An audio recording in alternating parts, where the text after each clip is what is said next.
Good morning guys.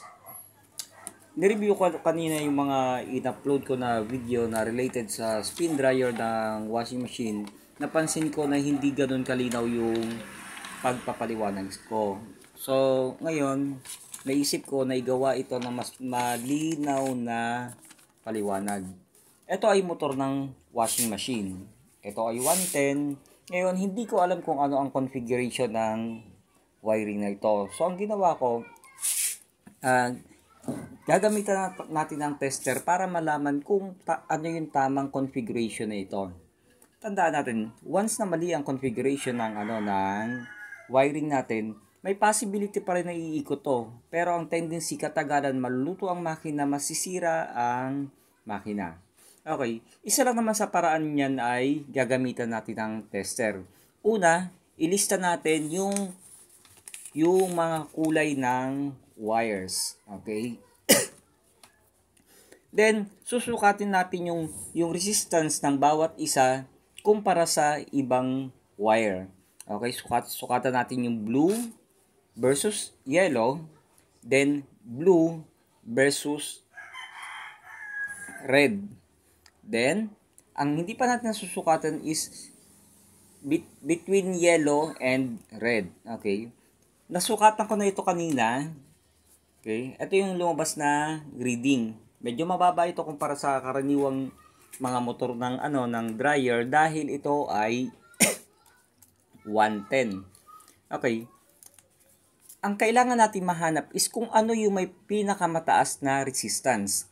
Dito, base sa reading ko, ang may pinakamataas na resistance ay in between blue and red. Okay, so isolate na muna natin yun. Blue at red, ito ang linya na connected para sa capacitor. Okay, then ito yung magsisilbing common. Kung ito ay connected na para sa capacitor, paano naman natin malalaman kung alin ang line 2? Kung ito yung nagsisilbing line 1, isa dito ang tinatawag na line 2. Kailangan malaman natin kung ano yung mas mababa na resistance compare dito sa common line. Tetester natin yung yellow and red. Then, yellow and blue. Then, yellow and red. Kung ano yung merong mas mababa na resistance, yun ang para sa line 2. Okay. Base dito sa reading ko, mas mababa ang value ang reading ng in between yellow and blue. So, ito ang line 2. Okay? Kung ano yung mas mataas na reading, yun naman ang para sa line capacitor. Okay? Pakita ko sa inyo. Ulitin natin ha.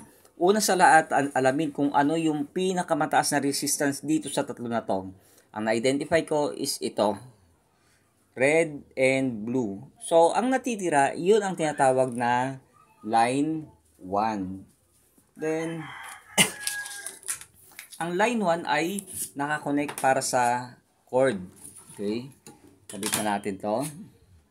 Temporary. Then, aalimin natin kung ano yung mas mababa na resistance between yellow and dun sa dalawang linya ng capacitor. Okay? Yellow, red, yellow, blue. Ang may mas mababa na resistance ay yellow and blue. Okay? So, kakabit natin yan. Okay. Dahil kanina, identified na natin yung common line. Ito ang common line. So, ang natitira nun ay capacitor and common. Okay. Kabit na natin yung capacitor.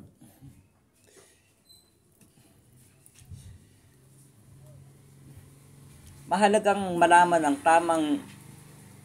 tamang wiring upang tama din ang maging direksyon ng motor. Kapag mali ang wiring at mali ang direksyon ng motor, malaki ang possibility na hindi magtatagal ang motor. madali siyang masisira. Okay? Meron akong 110 na transformer dito. I-testing natin.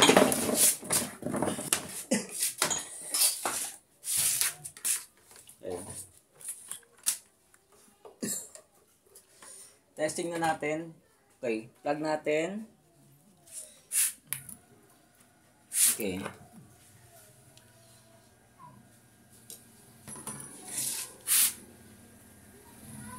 Sana ay may natutunan kayo. Hanggang sa muli, maraming salamat. Ito ang inyong lingkod, Mike Lopez Miranda, nagbo-broadcast mula sa Calauan, Laguna. Paalam.